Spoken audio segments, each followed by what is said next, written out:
Well, welcome to the second video in my series covering the trip that I took to Eureka, Arcata, and Humboldt County, California. The visit with my mom, the reunion, the surprise went really, really well. I mean, better than expected.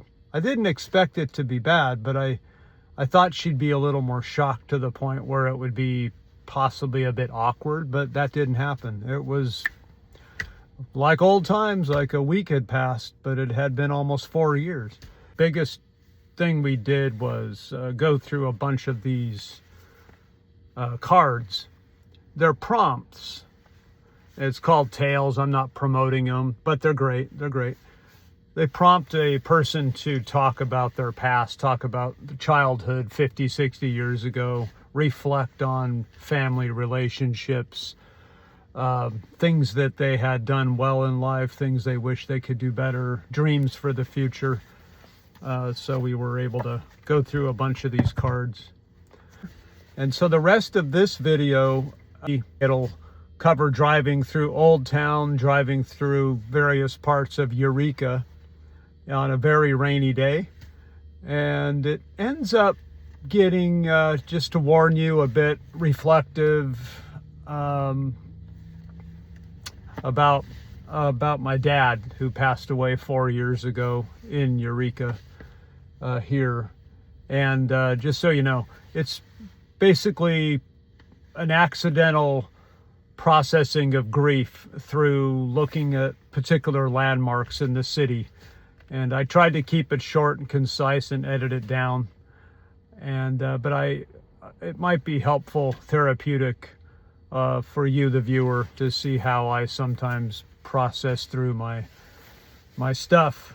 As it turns out, the trip was mainly about connecting with my mom, but it was also about dealing with the loss of my dad in a more full way than I perhaps had done previously.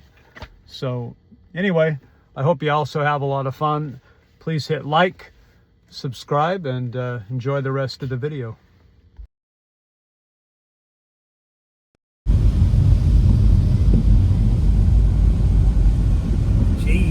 Seafood truck. Yeah.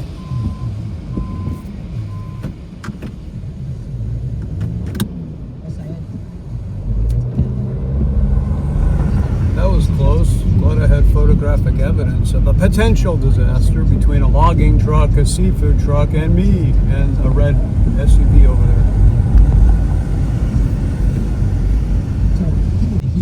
What the heck?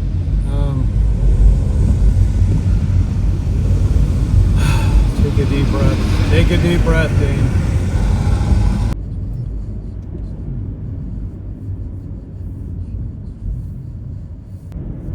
So when you come to Eureka, it's a rich place in terms of cultural dynamics. There's so many layers going on here. It's like a 5-dimensional painting, and there's so much poverty interspersed within the abundance of natural resources and beauty. The vibe I get is a lot of folks come here who struggle with PTSD, various mental illnesses, disabilities of various kinds. But the beautiful part of Eureka is, and a reason I could see myself living here again if I need to, it's just so dang stimulating with the beauty, the art, events. I'm gonna swing through Old Town here a little bit, check it out.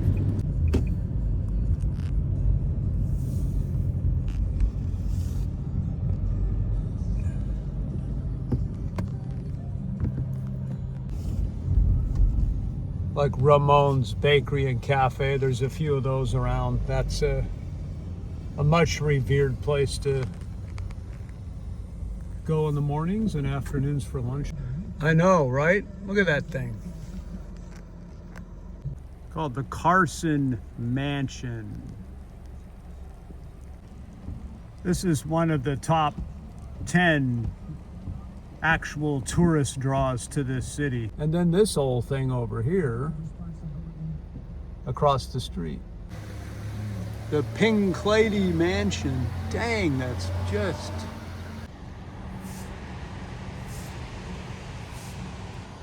I think my sister used to stay there a lot. Chocolate factory over here.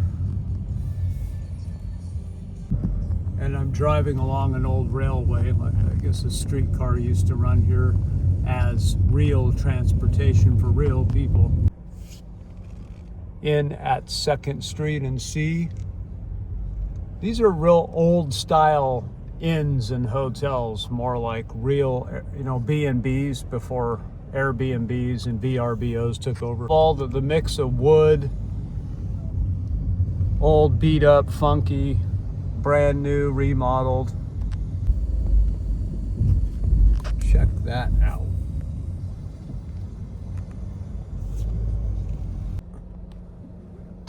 Wendell Williams Jewelers, and yeah.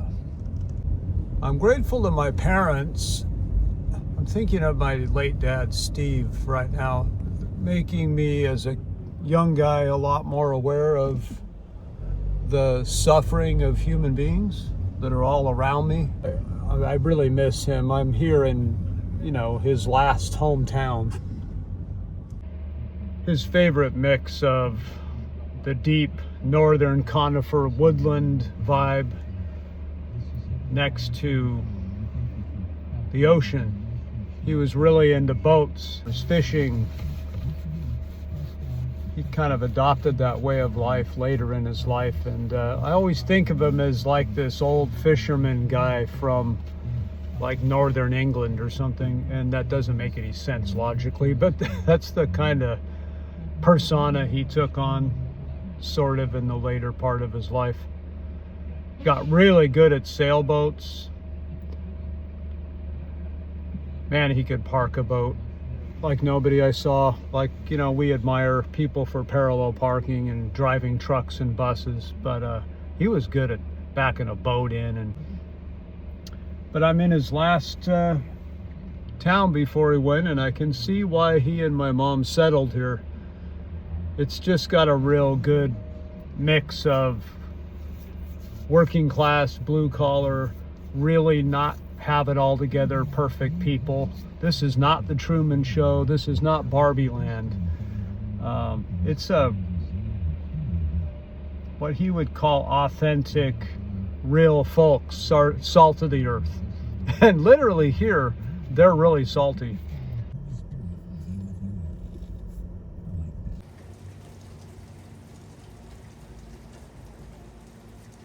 Well, this place has a very deep, meaningful series of memories for me, and definitely for my mom.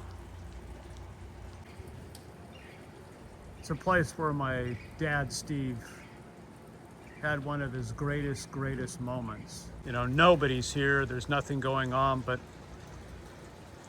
10, 11 years ago, there was a large group of people here on this walkway, and they were celebrating the bringing in of a small sailing vessel, real historic environmental protest kind of operation. It had been restored from decades of neglect, and it was in pristine shape.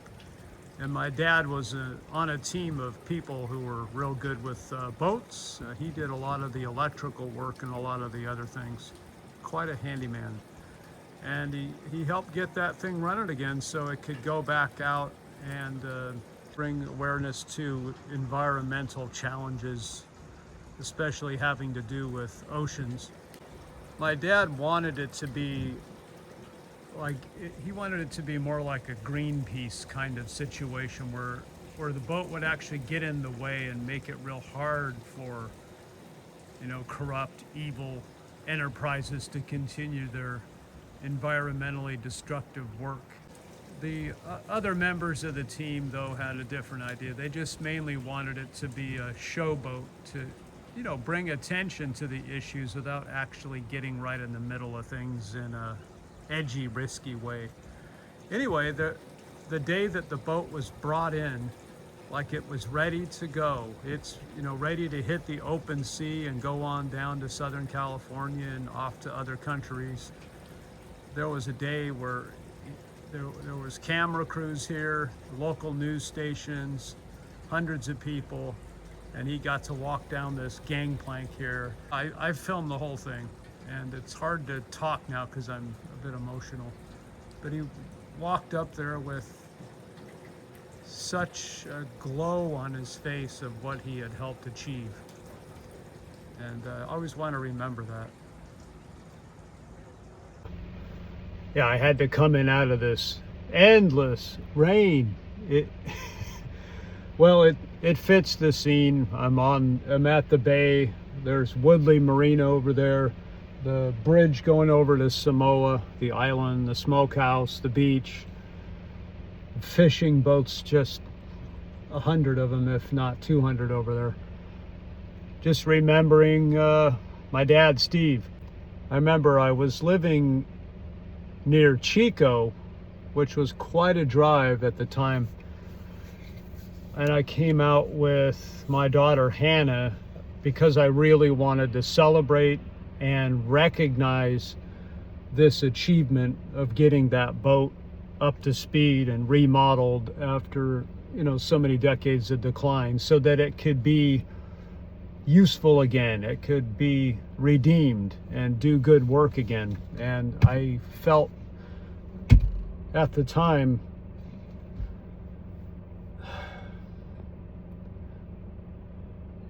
and I understand why I felt it, like I really wanted to make a connection, because we'd always been we loved each other, we were very casual around each other, very easygoing and friendly, but there was a number of years there felt like there was a bit of a distance where I was preoccupied with my life of raising kids and in ministry, English teaching kind of work, and he was preoccupied doing the adult life as well. And this felt like a really good sacrifice to make, to drive out here with my daughter, and it turned out it was a beautiful experience.